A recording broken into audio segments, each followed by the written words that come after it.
Access transportation vehicles are what was used by the Safe Ride service to give over 240,000 rides to the citizens of Hayes over the past 16 years.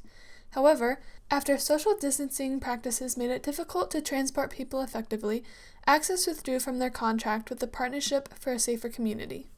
SGA President Mark Faber explained this more to me and also talked about replacement options. The reason it's being phased out is just because of COVID restrictions, and so they used a shuttle bus, and due to those social distancing practices, you can only have one, maybe two people on the shuttle bus at a time, and it just made that transportation really difficult to utilize because you can only have so few people at once, and so you need a lot more shuttle buses, and so a different route needed to be taken.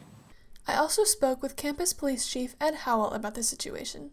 That we had representation on the Partnership for a Safer Community that was representational from the city, the county, community members, stakeholders, university, etc. Due to COVID and the restrictions related to COVID, our vendor, Access Transportation, basically withdrew from the contract, citing the fact that they cannot comply with the COVID restrictions.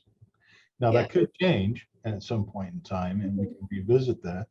But the committee is looking at other options to visit to see what we can do to provide a service that is equal to that, and that's going to be a challenge.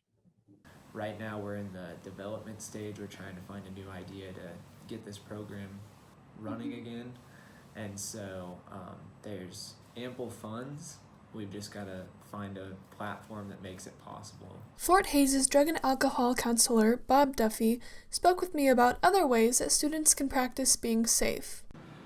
While Safe Ride isn't running, I like to have people try to do things like designating a sober driver, utilizing the local services that are available, like Uber, Lyft, convenience cab, BNB taxi, making sure that they have a group of friends. If they end up in a spot where walking would be safe, that they're doing that in a group, not just individually, and having that kind of list of friends or people that you can call in case you need an emergency. For Tiger Media Network, I'm Raegan Neufeld.